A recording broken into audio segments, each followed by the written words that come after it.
Muito bem, gente. Paulinha, o Zema respondeu ao ex-presidente Lula, certo? Sim, eu vou ler aqui o tweet do Zema, o governador de Minas Gerais, que disse assim, no governo PT em Minas teve posto de saúde fechado, merenda, sopa de arroz, hospitais abandonados, estradas sem qualquer manutenção e servidores com salários atrasados. O mineiro não é gado, é povo sábio e honrado que do PT já está vacinado, escreveu aqui o Romeu Zema no Twitter. Muito bem, Paulinha. Já temos aqui o nosso queridíssimo Paulinho Figueiredo, Zoe Guga. Hoje temos a presença do nosso Felipe Campos. Tudo bem, Filipão? Seja muito bem-vindo mais uma vez. Fala, pessoal. Aqui. Bom dia, Paulinha. Guga, Zoe.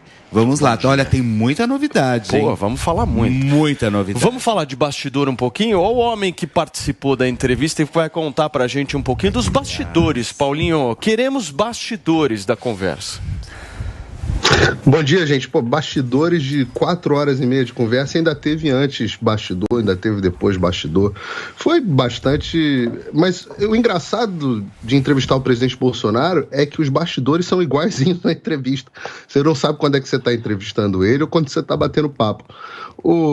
É a mesma pessoa, liga a câmera, desliga a câmera, é a mesma pessoa, o bate-papo, o nível de informalidade, nenhuma pergunta proibida. Eu acho que tem uma dificuldade... E para mim foi desafiador fazer uma entrevista, em primeiro lugar, tão longa, em segundo lugar, com alguém que eu gosto, que gosta de mim claramente e que eu quero que ganhe as eleições, mas ao mesmo tempo fazer todas as perguntas que deviam ser feitas. Eu acho que não teve nenhum tema que eu não tivesse tocado. Falamos de fraude, falamos de vacina, falamos de Collor, falamos de Supremo Tribunal Federal, falamos de acabou porra, lembra do negócio do acabou porra, de cartinha, falamos de Michel Temer. Acho que a gente falou de tudo, né? Inclusive desse assunto da Suprema Corte, de aumentar o número de ministros. Então, no final das contas, eu acho que nós conseguimos fazer todas as perguntas que as pessoas queriam fazer. Eu agrupei muito do que eu e o Thiago, né? O Thiago e eu agrupamos muito do que as pessoas nos mandaram na internet, do que elas gostariam de perguntar. E durante 4 horas e meia, o bom é que deu para perguntar quase tudo, quase tudo. E digo mais, no final das contas, o presidente não queria ir embora, não. Depois de 4 horas e meia, o presidente estava falando numa boa. Quem estava botando pilha para a gente encerrar a entrevista era a assessoria dele. Muito bem, Paulinho. Zoe, eu quero uma análise sua dessa entrevista e também dessa fala dele em relação ao aumento dos ministros no Supremo. Olha, Paulo, não é novidade para ninguém que hoje o que a gente vive na Suprema Corte, o que a gente vê é um ativismo judicial explícito, claro, isso fica claro para todo mundo.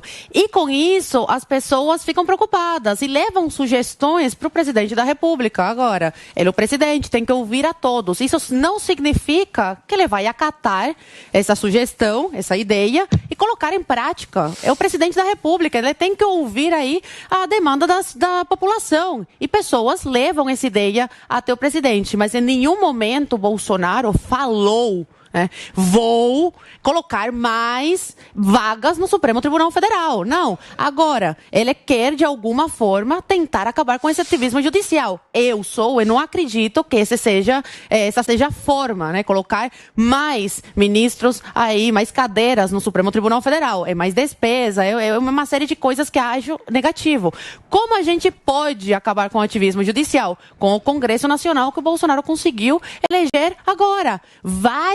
Assim, é uma coisa histórica, 80% aí dos parlamentares ele conseguiu colocar aí, são pessoas alinhadas às ideias do Bolsonaro. Caso o presidente seja reeleito, ele vai ter aí a força, o apoio desses parlamentares, por exemplo, tem a PEC para acabar com o foro privilegiado, Isso ajudaria muito, porque tem muito parlamentar que não age contra as inconstitucionalidades do Supremo Tribunal Federal, porque tem rabo preso com esses ministros. Essa PEC já foi aprovada no Senado e está aí esperando na Câmara. Está há algum tempo aí que ninguém desarquiva e coloca para votação. Caso isso passe, vai ser muito positivo. Vai tirar aí poderes do Supremo Tribunal Federal. Então, essa é a forma da gente acabar com o ativismo judicial no Brasil. Não é colocando mais cadeiras, mais ministros, aí, mais gastos para o brasileiro, mais dor de cabeça. Mas sim tentando, aos poucos, graças aí ao Congresso renovado,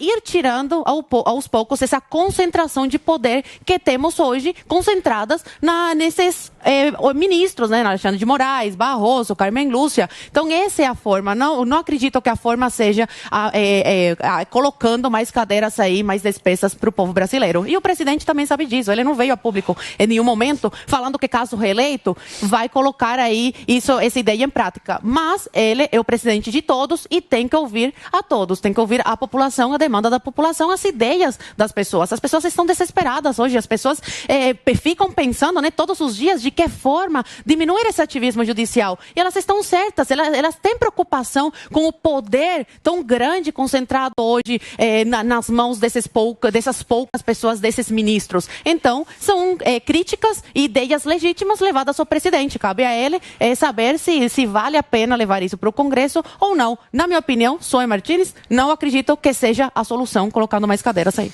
Muito bem. Guga, você acha que o presidente leva isso no segundo mandato para frente?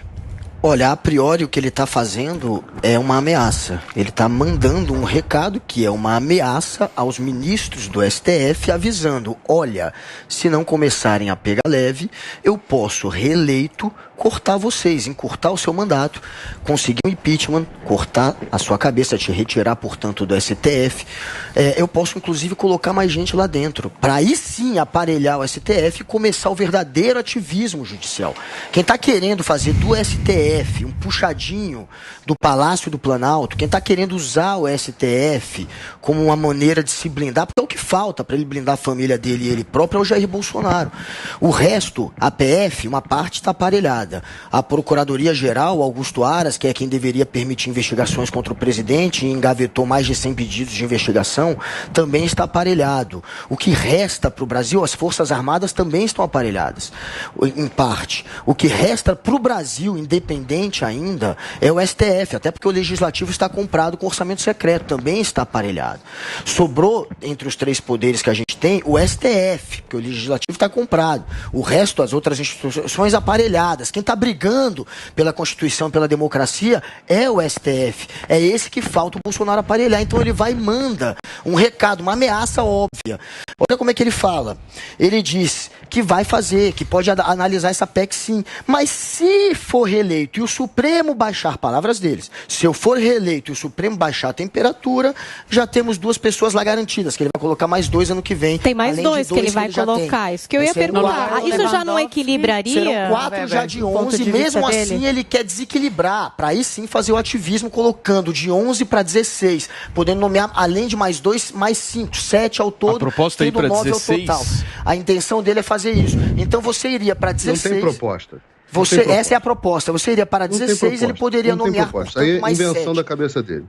Essa é a proposta, aumentar para 16. Se você não lê, o problema é teu. A proposta aumentar para quanto? Para 12? Para 13? São 11 hoje. Ele quer aumentar em mais 5. Seriam 16, portanto. E aí você poderia... Depois você fala, Luciano. Depois você faz o seu papel. Aí na conta seria 4 mais 5 novos, ele teria a maioria de 9. Ele teria a maioria do STF. Essa é a intenção. E o pior é que ele está mandando um recado, gente. Olha como é que ele fala. Tem mais gente que é simpática a gente. Já temos 2 garantidas. São pessoas que não dão voto com sangue nos olhos. Tem mais 2 vagas para o ano que vem. Talvez eu descarte essa sugestão. Ele está avisando para o STF, em plena eleição, que ele pode sim ir para cima dele se ele tiver mais poder ano que vem. Então é bom eles tomarem cuidado. E aí ele fala... se baixar um pouco a bola, eu não faço nada. É óbvio que isso é um recado. Isso é uma maneira de tentar intimidar quem está agora agindo. Porque ele está...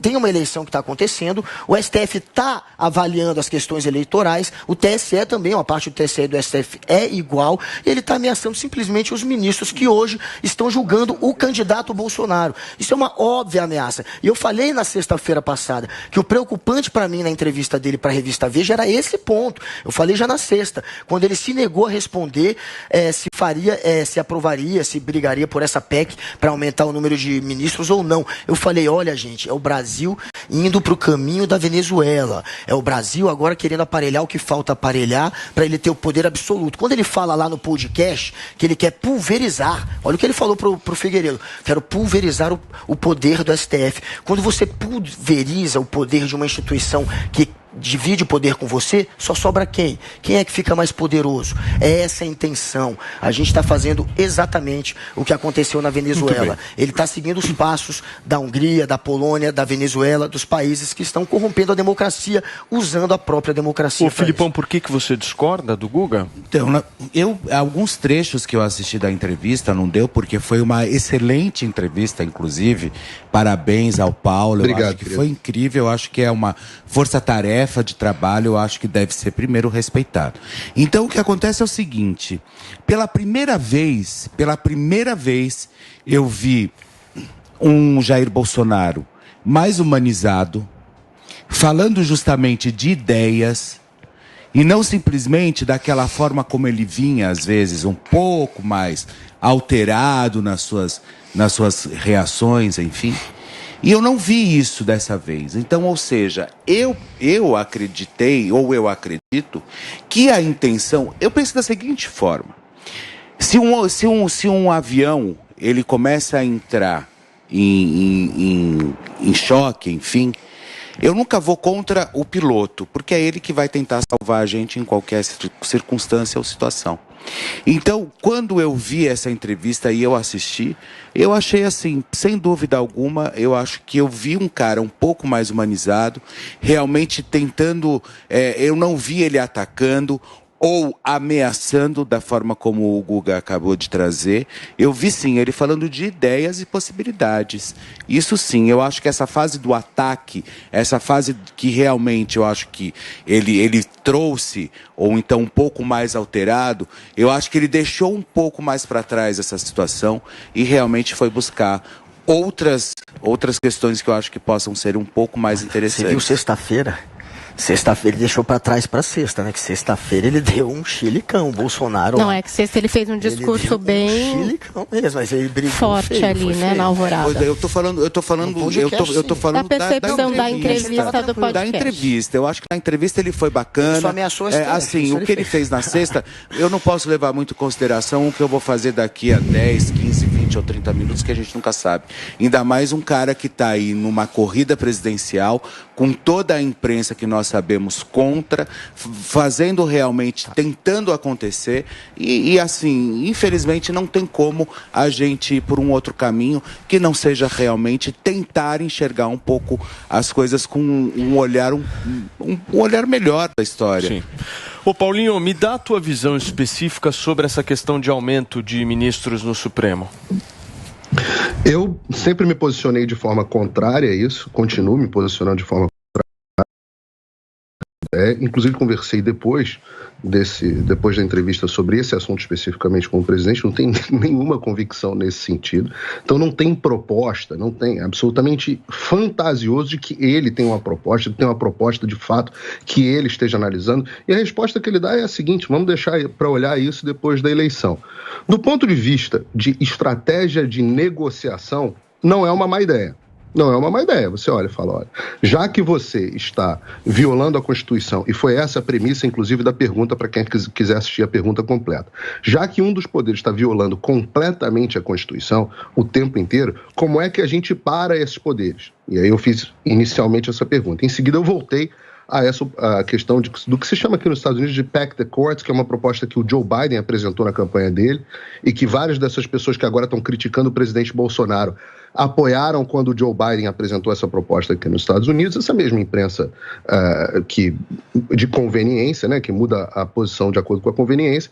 Então, eu perguntei a respeito desse assunto, ele falou, olha, todas as propostas estão na mesa, depois da eleição eu vou analisar, e não seguiu muito adiante nesse sentido. Eu queria e acho que ele deveria ter aproveitado a oportunidade para desmentir. Agora, do ponto de vista de estratégia, é bom sim que o STF saiba que as coisas vão mudar no Brasil. De um jeito ou de outro vão mudar, porque a população não aguenta mais. Essa história de que as instituições estão todas aparelhadas, menos o Supremo Tribunal Federal. Isso foi dito aqui no ar. Tá? O Supremo Tribunal Federal. Gilmar Mendes, indicado pelo Fernando Henrique Cardoso, que agora apoia o Lula. Lewandowski, indicado pelo Lula. Carmen Lúcia, indicada pelo Lula. Dias Toffoli, ex-advogado do PT, indicado pelo Lula. Luiz Fux, indicado pela Dilma, do PT. Rosa Weber, indicada pela Dilma, do PT. Luiz Roberto Barroso, ativista progressista, aliás, segundo o próprio, indicado pela Dilma do PT. Edson Fachin, ex-advogado do MST, fez campanha para Dilma, tem vídeo dele fazendo campanha para Dilma do PT. Alexandre de Moraes, indicado pelo Temer, eleito na chapa do PT. Ou seja, as instituições estão aparelhadas, menos os 9 dos 11 ministros do Supremo Tribunal Federal indicados pela esquerda, mas não, o Supremo Tribunal Federal não está aparelhado. Quem está aparelhado são as Forças Armadas, que você ouviu aqui agora. As Forças Armadas, onde o sujeito, quem indica os generais, sequer é o presidente da República, ninguém aqui vai saber o que é uma reunião de alto comando, quais são os critérios para você sequer virar general 4 estrelas, sequer como é a seleção do alto comando, ninguém sabe, ninguém aqui tem a menor ideia. Essas instituições que têm um caráter onde você tem que ter nota em prova objetiva, nas 3 provas, se você não for se não tiver entre os 10 nas 3 provas, a sua chance de virar general são baixíssimas. 4 estrelas, então, a chance é praticamente nenhuma. O presidente não tem ingerência nenhuma nas promoções. Não tem. É só conhecer o funcionamento das Forças Armadas. Agora, essa instituição, está aparelhada. A outra, onde 9 dos 11 são indicados pelo PT ou pela esquerda, não, essa não está aparelhada, não. Essa está tudo certo. Agora, e essa é uma distinção importante. Apesar de eu continuar me posicionando contra essa estratégia, não dá para comparar a atuação da Suprema Corte Americana, onde, 1, não tem decisão monocrática, 2, julgam 100 casos por ano, 3, só entram em matéria constitucional. Não dá para comparar a Suprema Corte Americana com a Suprema Corte Brasileira, onde todos esses caras têm, primeiro, um poder monocrático absurdo e, segundo, eles julgam não sei quantos milhares de processos por ano. Nem eu sei quantas, dezenas de milhares de processos por ano sobre todos os assuntos. Sim, perfeito.